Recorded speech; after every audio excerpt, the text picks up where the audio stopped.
Ninth, आपका most important chapter जो कि है जीवन की मौलिक इकाई। इसी का मैंने आपका बनाया है एक वन शॉट रिवीजन लेक्चर, जिसके जरिए आप पता है क्या कर सकते हो, अपना पूरे चैप्टर को ना सिर्फ बहुत कम समय में रिवाइज कर सकते हो। आप पहली बार पढ़ रहे हैं तो भी कोई दिक्कत नहीं है, रिवीजन कर रहे हो तो भी कोई दिक्कत नहीं है। इस वीडियो को बस पूरा देखना है, आपको सारी चीजें बहुत अच्छे से हो जाएंगी क्लियर। आपके सामने दो कोशिकाएं हैं, जिसमें से एक है जंतु कोशिका और दूसरी है पादप कोशिका। जंतु और पादप आते दोनों यूकैरियोट्स में हैं, लेकिन फिर भी इनकी कोशिका की संरचना में अंतर पाया गया है। तो चलिए फिर शुरू करते हैं यहीं से, क्या अंतर है, क्या है कोशिका की संरचना। सबसे पहली चीज, दोनों कोशिकाओं की अगर मैं बात करूं, चाहे वो पादप की हो या जंतु की, मिलता है वहां पे प्लाज्मा मेम्ब्रेन, जिसको आप बोलते हैं प्लाज्मा झिल्ली। इसी को कोशिका झिल्ली या फिर सेल मेम्ब्रेन के नाम से भी आप जानते हैं। ये जो बनी होती है, ये बनी होती है लिपिड प्लस प्रोटीन की, और ये होती है वर्णात्मक पारगम्य झिल्ली, जो सभी पदार्थों को कोशिका के अंदर आने नहीं देती है, न ही बाहर जाने देती है। कैसे? क्योंकि भाई कुछ पदार्थ कोशिका के अंदर आने होते हैं, कुछ बाहर जाने होते हैं, लेकिन ये सभी को जाने नहीं देगी, ना ही सभी को बाहर आने देगी। इसलिए तो हमने इसको क्या बोला है, चयनात्मक या वर्णात्मक पारगम्य झिल्ली। अब पादप कोशिका में पता है क्या होता है, जो हमारी कोशिका झिल्ली होती है उसके बाहर की तरफ एक एक्स्ट्रा संरचना और पाई जाती है, जिसको हम बोलते हैं सेल वॉल, यानी कि कोशिका भित्ति। कोशिका भित्ति सिर्फ पादप कोशिका में उपस्थित होती है, जंतु कोशिका में ये नहीं पाई जाती। आगे की बात सुनिए, क्यों नहीं पाई जाती? क्योंकि ये कोशिका भित्ति जो होती है ये बनी होती है सेलुलोज की, और जंतु उसका पाचन नहीं कर सकते। पादप में ये कोशिका भित्ति रक्षा करती है पादप कोशिका की। अब आगे की बात करते हैं यहाँ पर, तो आ जाती है बात किसकी, केंद्रक की, जो कि जंतु कोशिका में भी है और पादप कोशिका में भी है। केंद्रक के अंदर क्या होता है, डीएनए, और केंद्रक को जाना जाता है नियंत्रण कक्ष के नाम से। क्यों? क्योंकि एक कोशिका में जितनी भी चीजें होती हैं उन सभी को कंट्रोल करता है ये केंद्रक।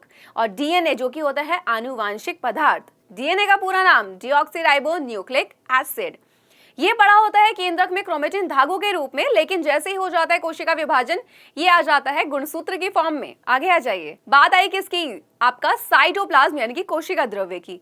ये एक जेली जैसा पदार्थ होता है जो कोशिका में फैला होता है। ठीक है, यहाँ पे हम जो बात कर रहे हैं कोशिका की, जो कि अभी तक पादप और जंतु कोशिका में समान चल रहा है। आगे बात आई कि एक कोशिका द्रव्य जो होता है, यानी कि जो साइटोप्लाज्म होता है, इसमें आखिर होता क्या है। तो इसमें होते हैं वो सभी कोशिकांग जिसकी वजह से एक कोशिका होती है जीवित। सबसे पहले आपको मैं बताऊंगी यहाँ पे किसके बारे में, अंतःप्रद्रव्य जालिका के बारे में। ये जो होती है ये दो प्रकार की होती है, खुरदरी और चिकनी। खुरदरी वाली जो होती है उसके ऊपर राइबोसोम होते हैं, इसलिए इसको खुरदरी अंतःप्रद्रव्य जालिका कहा जाता है, जबकि चिकनी के ऊपर नहीं होते हैं। राइबोसोम जो होते हैं एक और कोशिकांग है जो कि निर्माण करते हैं किसका, प्रोटीन का, इसलिए उसको बोला जाता है प्रोटीन का घर। अब सोचिए, खुरदरी अंतःप्रद्रव्य जालिका के ऊपर अगर राइबोसोम है तो वो किसको बनाएगी, बिल्कुल प्रोटीन को, और चिकनी अंतःप्रद्रव्य जालिका बनाएगी किसको, लिपिड को। और हमारी प्लाज्मा झिल्ली किसकी बनी थी, लिपिड और प्रोटीन की। तो सोचिए किसको मिला, कहां से, बिल्कुल प्लाज्मा झिल्ली को जो प्रोटीन और लिपिड मिला वो मिला किससे, अंतःप्रद्रव्य जालिका से। आगे की बात करते हैं, बात आती है माइटोकॉन्ड्रिया की। माइटोकॉन्ड्रिया क्या है, कोशिका का ऊर्जा घर। क्यों? क्योंकि यहाँ पर बनते हैं आपके एटीपी के अणु। एटीपी क्या होता है, एडिनोसिन ट्राइफॉस्फेट इसका पूरा नाम है, और ये बहुत ही उच्च ऊर्जा वाले अणु होते हैं। हमारी बॉडी में हमें जो ऊर्जा मिलती है वो एटीपी के फॉर्म में ही मिलती है। नेक्स्ट पार्ट आ जाता है किसका, गोल्जी बॉडी का। आपने अभी देखा यहाँ पर कि अंतःप्रद्रव्य जालिका प्रोटीन और लिपिड दोनों को बना रही है। अब प्लाज्मा झिल्ली तक पहुंचाएगा कौन इसको, तो बस ये इसका काम क्या हो जाता है, परिवहन का। ये पहुंचाती है प्रोटीन और लिपिड को कहां तक, प्लाज्मा झिल्ली तक, और लास्ट में जाके ये एक फट जाती है।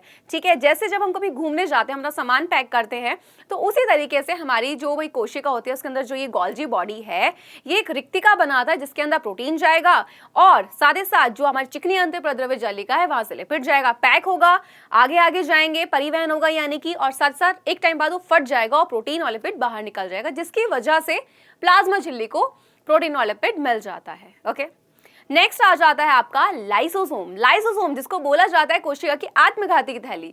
भाई जब हम अपने घर में कूड़े को नहीं रखते हैं तो हमारी कोशिका भी नहीं रखती है। जैसे जैसे कोशिका के जो अंग होते हैं अगर टूट फूट जाते हैं, किसी कारणवश कुछ भी हुआ, तो वो उनको नहीं रखती है और एक टाइम बाद पूरी कोशिका को नष्ट कर देती है और उसको वहां से हटा देती है। इसलिए लाइसोसोम को बोलते हैं कोशिका की आत्मघाती की थैली। इसके अलावा रसधानी जो कि आपके पादप कोशिका में मिलती है, जंतु कोशिका में बहुत ही छोटी होती है, जबकि पादप कोशिका में 90% जो एरिया होता है, जो क्षेत्र होता है, वो यही घेर कर रखती है। साथ ही साथ तारककाय जो कि कोशिका विभाजन में मदद करता है, ये जंतु कोशिका में उपस्थित होता है, जबकि पादप कोशिका में ये नहीं होता। इसकी जगह पर पादप कोशिका में पाया जाता है आपका ध्रुवीयकाय। ठीक है, तो ये है हमारे सारे के सारे कोशिकांग जो रखते हैं एक कोशिका को जीवित। तो ये चीजें तो आपने समझ ली। अब आपको एक चीज और बता दूं कि पादप और जंतु कोशिका में कुछ तो अंतर समझ आया आपको, लेकिन इसके अलावा कुछ और अंतर होते हैं। जैसे होता है लवक का, लवक भी एक कोशिकांग होता है जो कि सिर्फ पादप कोशिका में मिलता है, जबकि वो जंतु कोशिका में नहीं मिलता है। ये बहुत ही इंपॉर्टेंट है। क्यों? क्योंकि लवक जो होते हैं वो 3 तरीके से होते हैं, वर्णी, अवर्णी और हरित लवक। हरित लवक जो होता है पौधे की पत्ती में पाया जाता है और यहीं पर होती है प्रकाश संश्लेषण की क्रिया।